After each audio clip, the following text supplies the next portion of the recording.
This is Written in Bone by Sally M. Walker, Chapter 2, Who Were You? To hear Carter Hudgens talk about finding bones is to understand what makes moments like the unearthing of JR 1225B so extraordinary.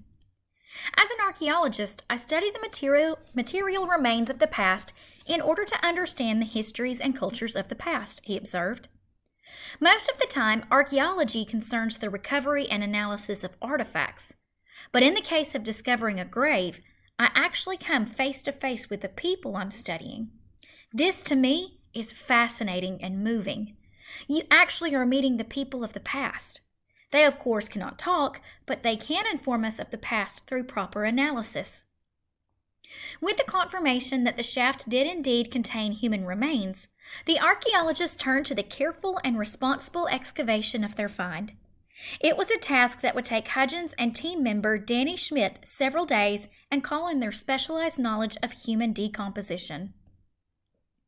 As happens when any organism dies, the remains of a dead human being gradually decay. While a person is alive, muscles and bands of strong tissue called ligaments hold the bones in place. After death, microbes, such as bacteria, feed on these tissues along with the other parts of the body, causing them to decay. Right here in the corner, we have a picture, and the caption says, "This magnification," so it's zoomed in, it's being magnified, "shows the type of bacteria that typically helps a dead body's tissues to decay. This natural cycle leaves behind just the bones."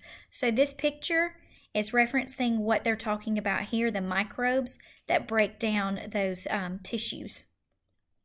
While this process may sound revolting to us, it's actually a fundamental step in the cycle of life. As microbes consume dead tissues to extract nutrients, the tissues are broken apart on a chemical level. They decompose into the elements they're composed of, such as carbon and nitrogen. These elements are recycled when they pass out of a microbe system and into the soil, where they provide nutrients for other animals and plants. The tissue-dissolving action of microbes is one reason why bones are often the only remains found in graves.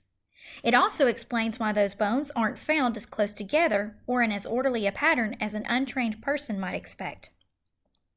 Hudgens knew that the first step was to locate the boy's cranium, the part of the skull that encloses the brain.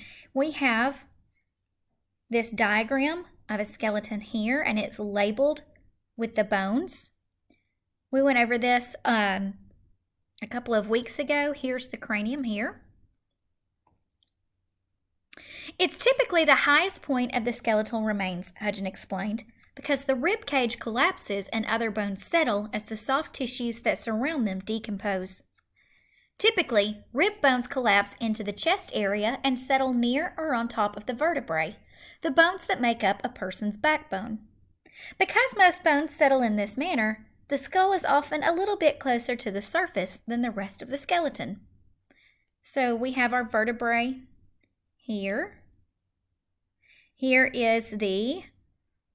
are the ribs. You've got the ribs here on this side. Got them again over here. For this reason, we generally uncover the cranium completely and then progress down the body, Hudgens explained. The sharp point and edge of a metal trowel can easily nick a bone or even flake pieces from its surface.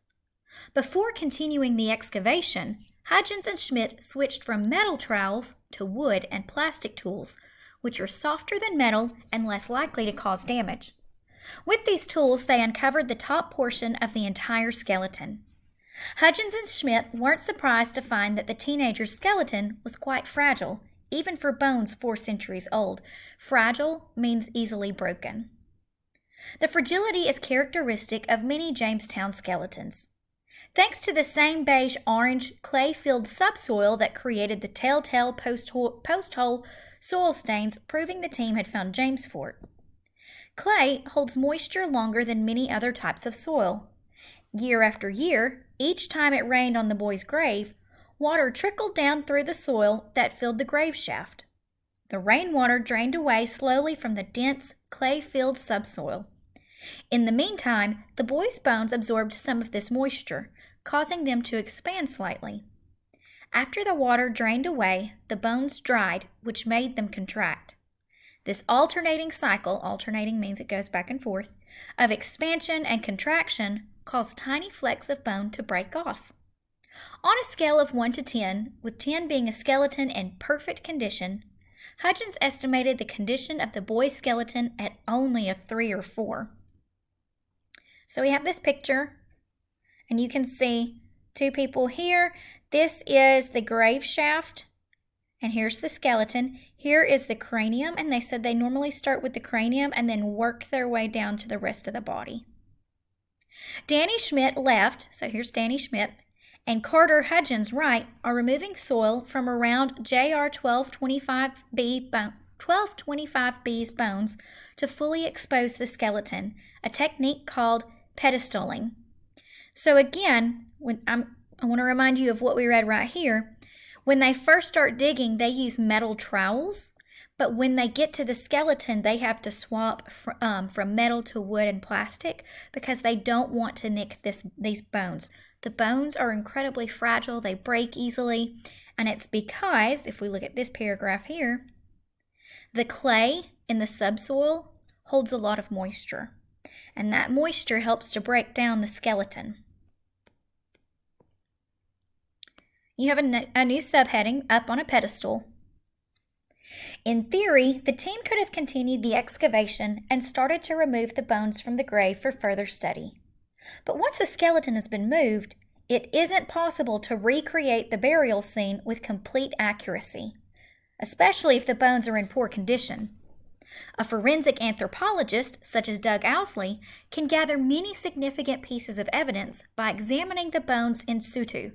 In situ is a Latin term meaning in the exact position and place where an object is first found. We talked about this in the activity where we were looking at the different pages in a nonfiction text. Notice how in situ, I'm guessing that's how you say it, is in italics. That's because it's a vocabulary word that they want us to pay attention to, and then it has the definition here in the rest of the sentence. For this reason, the team's focus was not on removing the bones quickly, but rather on preparing them for evaluation by Owsley. So they did not want to remove the skeleton yet, because once they do, they can't piece it back together in the exact same, or with the exact same accuracy in which they found it. As Hudgens explained, the next step was to pedestal the bones. In this process, we remove all the soil surrounding the bones except for that which is directly under them. The bones are left lying on a pad of soil. Pedestaling results in the highest possible visibility of the details of a skeleton as well as its position in the grave. So right here you can see how this skeleton has gone through that pedestaling process. All the dirt is gone around it, and it's just left on this pad of soil, and that allows them to see the skeleton with the most visibility. As Hudgens pedestaled the bones, he noticed that the bones of the legs and feet were arranged in a straight line. That is, the legs were positioned close together at the knees, ankles, and feet, with the toes pointed straight up in the air. These were signs that the boy's body had been shrouded or wrapped in a cloth before it was buried. So sometimes when some cultures go through this burial process, instead of burying them just in normal clothes, they will wrap the body in a cloth. Kind of looks like a mummy, but not really. Because fabric decays more slowly than organic tissues, the shroud would have held the boy's bones close together even after his muscles and ligaments had decomposed. If a shroud had not been present to hold the bones in place, several inches of space would have eventually separated the boy's left and right legs, and the feet would have splayed with the toes pointing outward. So we can see the bones that they found. Notice how the bones are really close together. Here are, I think these are the kneecaps. Because JR 1225B's leg bones were so close together, Hudgens and Kelso concluded the remains had been shrouded, and that's what allowed them to keep straight and so close together during the decaying process. The practice of shrouding was a customary manner of caring for the dead. 17th century Chesapeake colonists were not usually buried wearing their clothes, which is so different from today. Normally, when we go to a funeral, the people who are being buried are wearing their own normal clothes. Instead, the person who had died was wrapped from head to toe in a shroud. The shroud was held in place with ropes tied above the head and below the feet or with pins. Archaeologists have noted a few exceptions to this custom. Some graves, including a few in the Starving Time Cemetery outside Jamesport, include buttons and other evidence of clothing. William Kelso and Doug Owsley feel certain that these individuals were buried in fear and haste. For the settlers, the fear of catching a contagious disease by handling the clothes of an infected person would have far outweighed the benefits of touching the body to shroud it. So right here it mentions if they believed that the person who died did so from a disease, they didn't want to risk catching the disease and spreading it themselves, so they would forget about shrouding the person and just bury them in their normal clothes. The signs of shrouding that Hudgens observed as he pedestaled JR 1225B's bones indicated that his remains had been treated with care, according to custom. Yet Hudgens saw other signs that seemed to indicate that the body may not have been shrouded. The boy's arms weren't at his sides, or in any other dignified position consistent with a 17th century shrouded English burial. His left arm lay across his body. His right arm was flung outward and upward, towards his shoulder. Did this strange position indicate that no shroud had been used to hold his limbs in place? So close study of the position of JR 1225B's arms led to a discussion of 17th century burial techniques. After death, many early colonists were disrobed, cleaned, and wrapped in a long, narrow piece of cloth called a shroud. Shrouding typically kept the limbs from moving around.